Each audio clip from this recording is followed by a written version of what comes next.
Hello, Ryan here, aka Mac, and welcome. In this video I break down the extensive PU monthly report, letting you know all of the work CIG has been doing over the past month.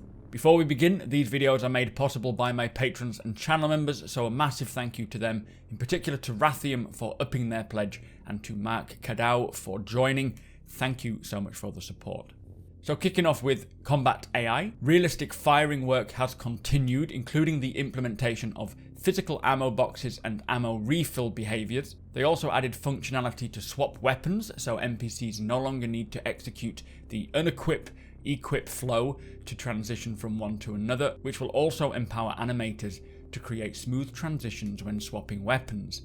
The team is currently creating comprehensive documentation to inform realistic combat, such as how the character skills and traits influence combat behaviours and how emergent synergy between characters can create a more realistic and flowing combat experience. It's very exciting to hear that these NPCs are starting to get their full-on behaviours and character skills and traits, because that is what's going to influence us when it comes to hiring them in the verse, seeing what their abilities are and then applying them where we need them. Very excited to see that expand. Moving on to the ship AI team, they have developed a new version of the accuracy system that relates to the skill of an AI character, which has been set by the designers, to its proficiency when using weapons, meaning now the skill determines how rapidly the gunner's aim moves to a location where a hit is more likely.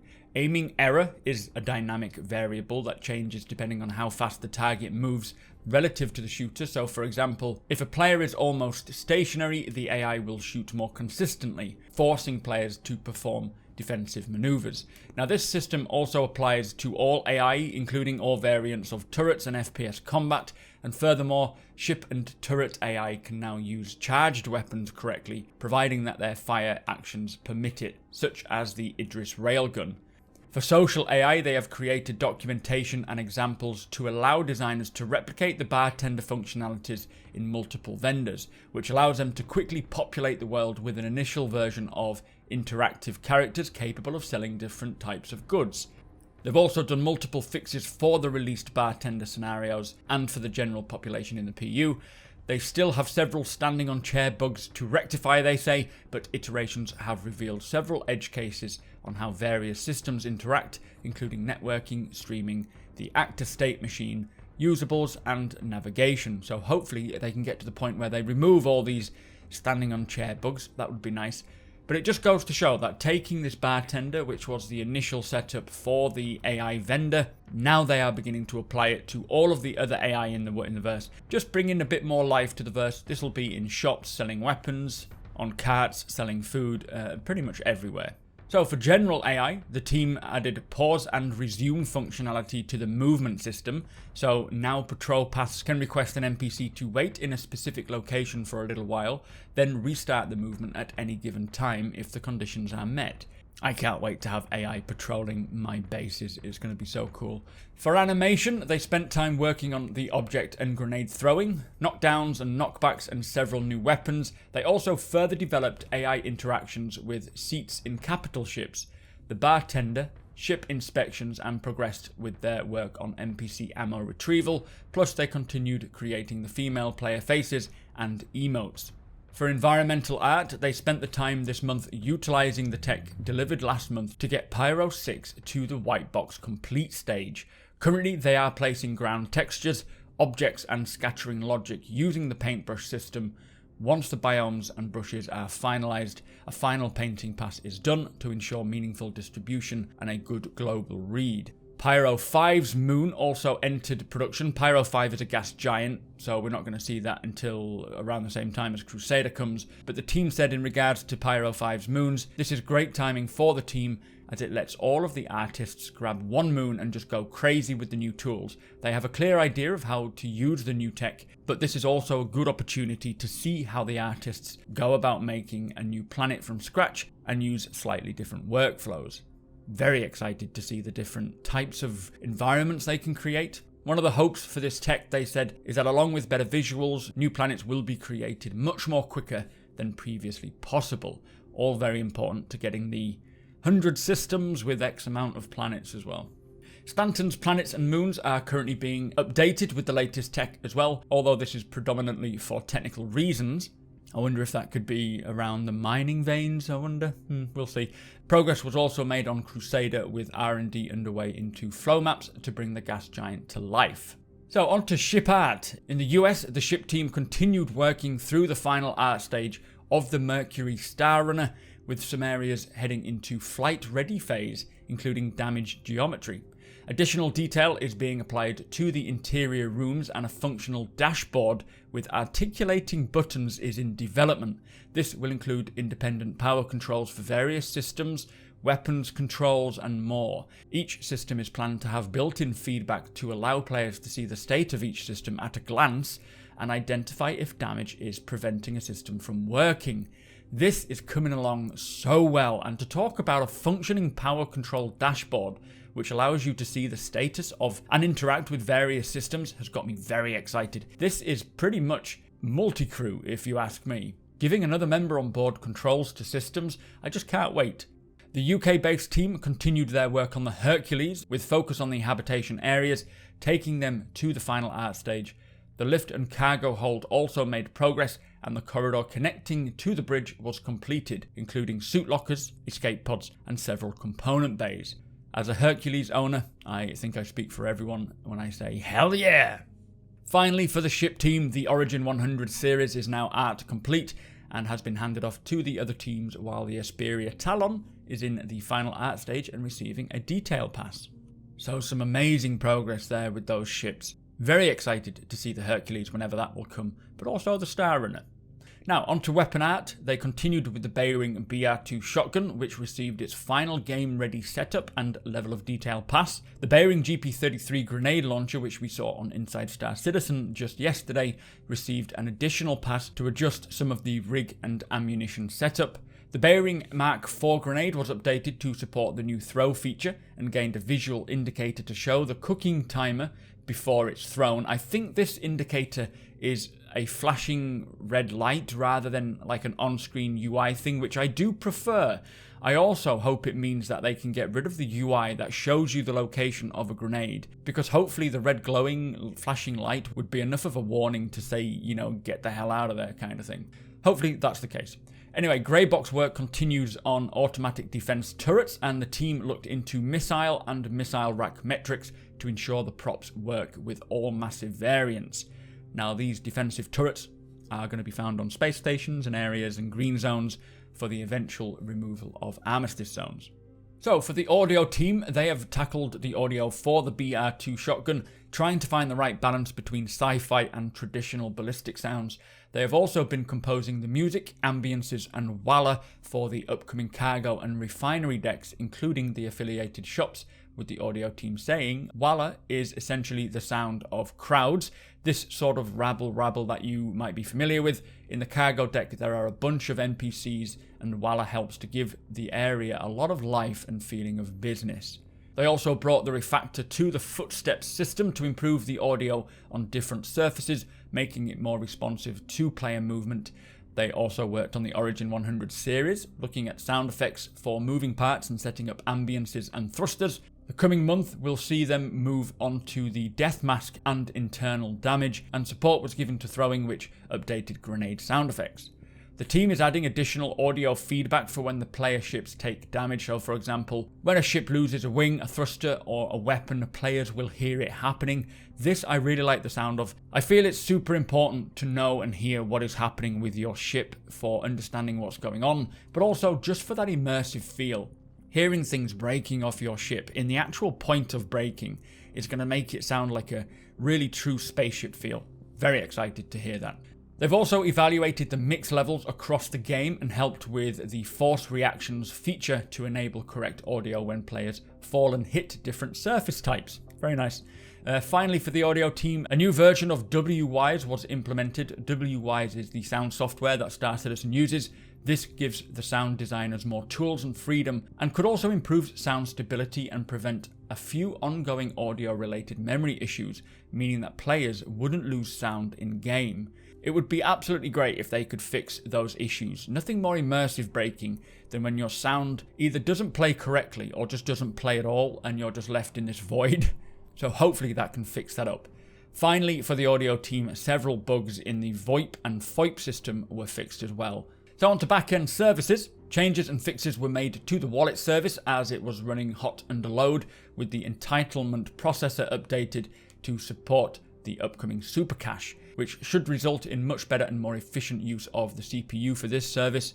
Also, a lot of low-level networking code work was finalized, including network system startup and shutdown, and primary work on the meshed variable service began. This includes the use of direct connections rather than global routing through a diffusion router, which is currently in the test and tuning phase. So all of this is pretty much about getting the best connection between the client and server, so very important work being done there. For the character team, focus was on several helmets and a brand new armor set. A number of fun items were worked on, including a series of seasonal assets, maybe for Thanksgiving or Halloween. We have seen a pumpkin, a throwable pumpkin, so maybe it's something to do with that. And finally, new uniforms were also designed and progress was made on the NPC clothing, including Arison's outfits. For gameplay features, the team looked into the cargo hauling profession, with work being done to see it in a much broader sense, with aspirations to expand the system to make it more interactive and exhilarating, with the team saying, and this is quite exciting, cargo haulers will ultimately need to monitor their cargo, checking to make sure its state is in a good condition while they travel. Beginner haulers will need to check things like the temperature while hauling food, whereas experienced haulers may need to check the stability of volatile shipments. We feel the new design will be a great update for the profession and look forward to seeing the reactions from citizens when it comes online. Now that has got me extremely excited. 3.11, as we expected, is bringing a huge update to the cargo mechanic, and I cannot wait to learn more. Hopefully we will see exactly what this will involve in an upcoming Inside Star Citizen. I have done a video on physicalized cargo, not that this is it. This is more additions to what we already have by the sounds of things, but it does talk about the very near future of cargo hauling. Alongside this work, the team has been working on the new reputation system. Citizens will soon have a reputation score that changes as they complete missions or tasks around the verse. The system will also allow players to earn perks through reputation gains, and this will tie into the player perks. It will also add support for NPC organizations and their rankings. Think along the lines of the Cargo Guild, the Bounty Hunters Guild, doing jobs for them and building up a reputation with them, unlocking more missions, higher paid missions, better equipment, and discounts as well. The team also created a new service to track reputation so that it won't roll back when they push the new build and wipe the databases. Thank God that they said that. Very happy to hear that as we build up our rep, it will persist between each patch. This reputation system is going to be great. Hopefully, again, we'll hear more on this on an Inside Star Citizen sometime. So, on to the vehicle features team. They spent time working on much needed usability features for vehicles, which include showing which hangar a player's ship is in after it's spawned at the ASOP terminal. And for future release, they're working on a feature to highlight a ship's available entrances, such as ladders, doors, and elevators. Hopefully it's not immersion breaking. Anyway, work on docking continues with various aspects of the UI being iterated on to adequately detail the docking process and to give suitable guidance to the docking port regardless of its type or orientation. Different IFCS control modes are also being investigated to let the player control the ship relative to the port to make docking easier. And also on Inside Star Citizen this week, we got to see kind of an early look into how it's going to look and function and feel. It does sound like it is coming together very well, and I'm looking forward to getting it functioning. For the graphics team, they predominantly focused on the Gen 12 renderer, dedicating time to the conversion process with various systems currently being converted, including the gas cloud rendering, shadow masking, and runtime environmental probes.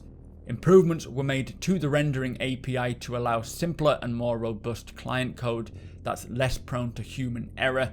Work on the Vulkan backend made good progress as well. Shaders were cleaned up to remove all unnecessary reliance on CPU upload data. And finally, work on the organic shader continued, bringing tighter integration with the planets to enable the artists to use assets in a variety of biomes and have them auto-integrate into their surroundings.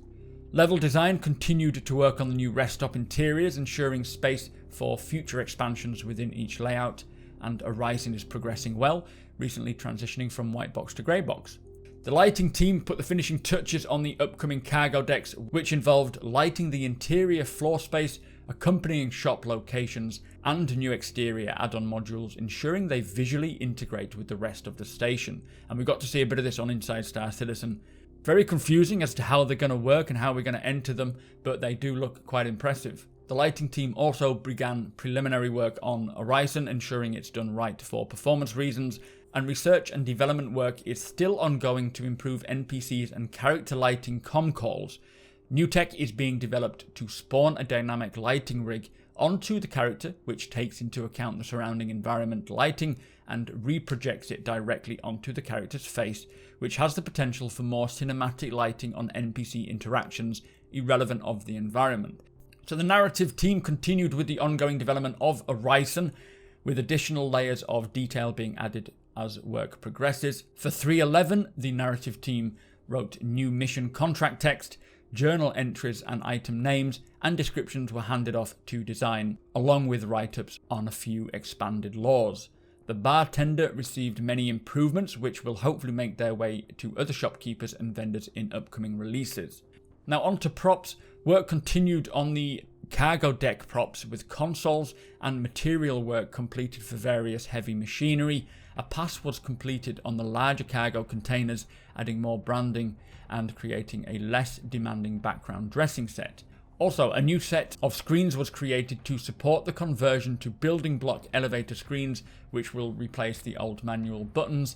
And finally, a new set of volatile cargo assets was kicked off. This is going back to having to monitor the cargo values. Each of these three types requires unique visuals to reinforce their gameplay, along with cargo cage assets to help bed them into their surroundings. So we have some images here of the new cargo types, but what on earth does it mean when it says these cages that will be interactable?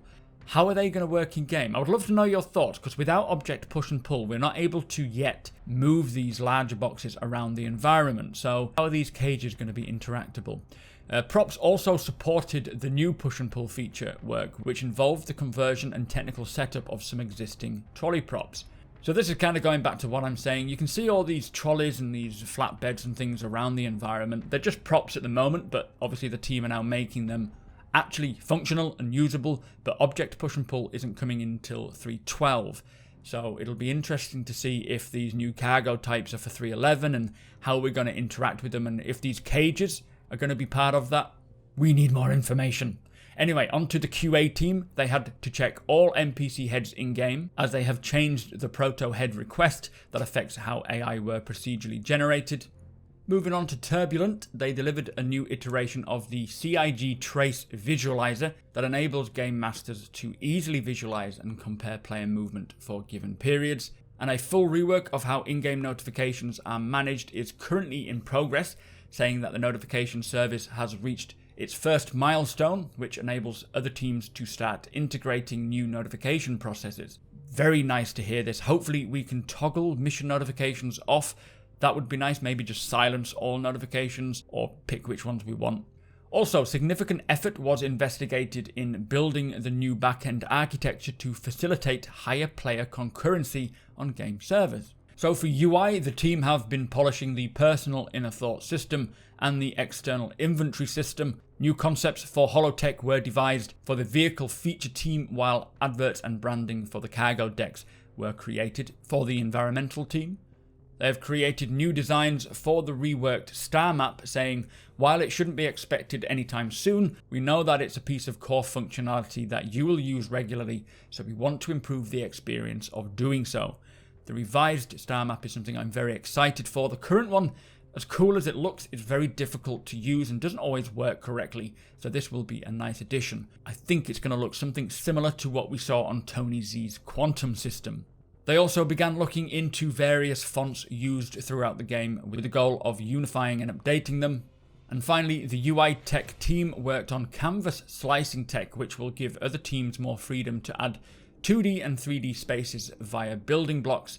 And they began looking into refactoring the colour system with the aim to aid developers by making it easier to adjust colours across various parts of the UI using a style sheet rather than adjusting the RGB values in each element, which will allow for vector gradients to be used in UI. So finally, the visual effects team, they progressed on the refinery location effects, including improvements to the molten metal pouring from large containers in the background, which were in pre-production last month.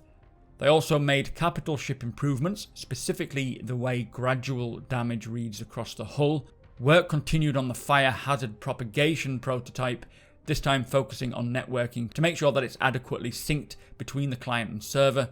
And further concepts were created for shields, including a visual read of impacts to show players the health of the shield, and improvements were made to quantum travel visual effects. So some great things underway there. Can't wait to see more on the refined damage tech coming to all ships. So that was the PU monthly report. Some amazing content coming our way, especially in regards to the refineries, the cargo decks, and all the cargo updates, and this reputation system. That is going to be very interesting when we get that in game. But with that said, if you want to keep up with all of Star Citizen's development, make sure to subscribe and tick that notification bell if you would like to be notified when my videos go live. Also, if you don't mind, hit that like button. It does me a big favour.